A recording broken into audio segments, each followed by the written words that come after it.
Hey guys, my name is Rhett, and welcome to the Comics Chair Corner. This is a new series that I'm doing to just kind of highlight the best books coming out every week, because it seems that there are a lot of great single issues coming out nowadays, and I really just want to kind of throw my hat in the ring and tell people about them, especially for the younger generations, because I've noticed that a lot of people are starting to go to comic book stores now, just more often than I think they would have even just a couple years ago. The first book that I really wanted to highlight in this series is something that I've been letting stew for a couple days because I really enjoyed reading it. And it's something that I don't know if people are going to pick up or not, but I kind of wanted to give it a shout out because of how much I really enjoyed it. It's The Fury of Firestorm, #1. Which is written by Jeff Lemire and illustrated by Rafael de la Torre, which if you pick up this book and you take one look at it, you're going to notice that the art is magnificent. De la Torre does really great line work with an excellent use of colors. Obviously the first thing you're going to notice, but I think you're going to get in a little deeper and realize that I think this series is going to be really special, because you've got a really excellent writer who is really good at setup. Now, I'm vaguely familiar with Mr. Lemire's work. I know he wrote Fish Flies for Image, and he's done some other stuff too. But this is the first big DC or Marvel series that I've picked up from him. And the fact that he was able to set this up so well in such a short issue, it really shows his skills as a writer when it comes to intrigue. And for this new initiative that they've done after All In called Next Level, I think that's what they really need, is just a lot of intrigue and a lot of setup for maybe some characters that don't give as much love, because it seems to really be what they're going for with the Next Level stuff. You know, they had Lobo, they had Batwoman, Deathstroke, which I would say Deathstroke is probably the most famous out of all those, but I would consider none of them like A-tier DC characters. So the fact that they're really going this direction and trying to give more looks to lower tier characters, I think is really, I think it's a good thing. I think it's a great way to get in new readers and a way to try to, revitalize some characters that may have gone to the wayside or, just needed some new energy. So the fact that Firestorm is one of these characters I think is really interesting, because other than his appearance in Injustice 2 and then reading a little bit of Firestorm here and there, I've got some of the single issues. I have his first issue in his solo series, and I've read that, and I thought it was pretty interesting. It was kind of Bronze Age storytelling, a lot more focus on wordy stuff, Proust-ish type writing. But I think it's a really interesting setup for a character, and, having someone that has nuclear powers. Nuclear stuff has always been a talking point since, the 60s and 70s. So I don't think that's ever really going to go out. But what's great about this issue is that Lemire does a great job at kind of summarizing Firestorm's history in a way that's palatable and in the way where you don't feel lost reading this book. I know Firestorm has been featured in the new Justice League run, which I kind of read a little bit at the beginning, but then I kind of stopped pulling it. But I don't think you need to read the Justice League or any other Firestorm comic to understand this one. It's really self-contained. Firestorm ends up in a town called Bedford, Colorado, and no one really knows why he's there or what's going on, but you get to see the town sort of fall apart in a number of days since he has arrived.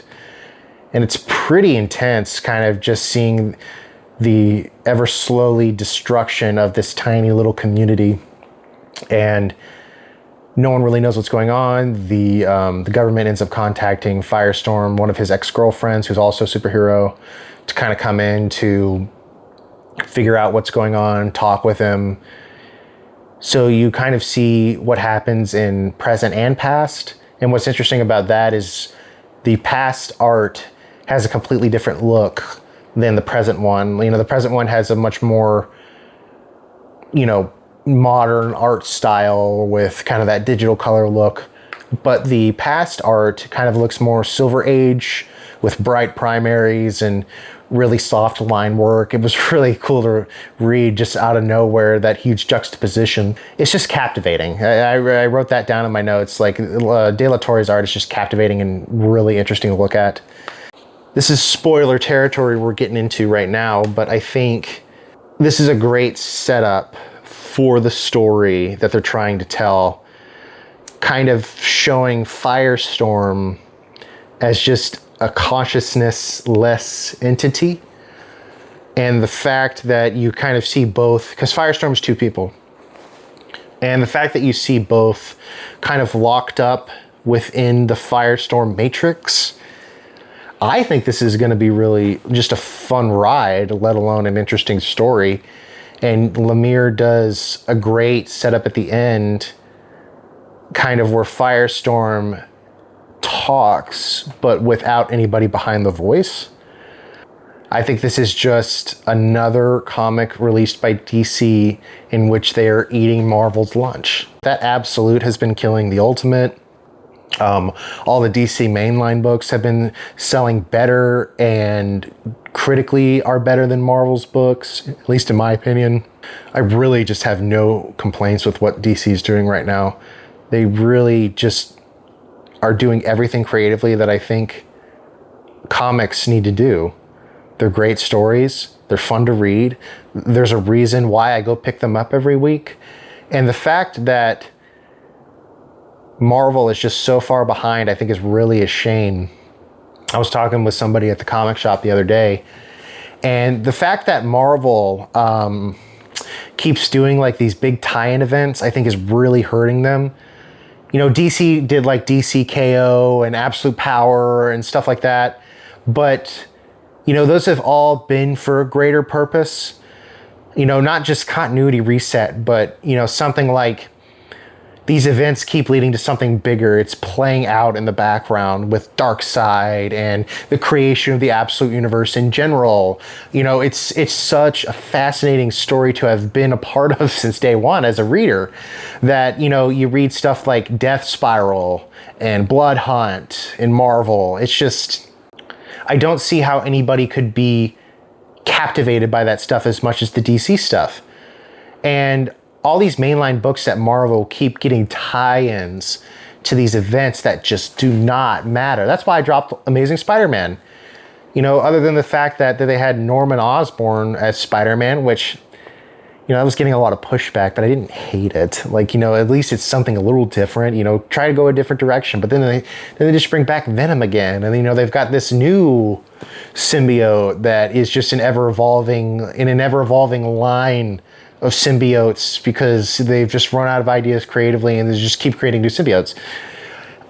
You know, this isn't meant to be a Marvel bashing video, but, you know, just the fact that DC is doing so much better and just, it's so much more interesting to read and so much more captivating to pick up as a reader, I think says a lot to kind of where they're at creatively and, you know, kind of the editorial side of things, that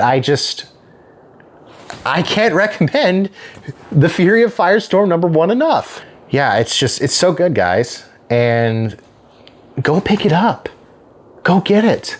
Go to your local comic book shop, or, you know, if you can't do that, order it online, or, you know, read it digitally. Do it any way you can. Try to support these really, really good creative teams and really appreciate what they're putting out, because, you know, the fact that they're kind of staying away from AI art and really just doing their best to tell engaging and interesting stories, I think is kind of a lost art in a way. So definitely pick up Fury of Firestorm #1. It's in your local comic book shops now. Check it out. Thank you for coming around to my comic book corner. I'm very glad that you spent time with me today. And I want to get out videos as soon as possible about new comics and old comics. Just let me know if you want to see. Thanks, guys. Appreciate it. Have a good one.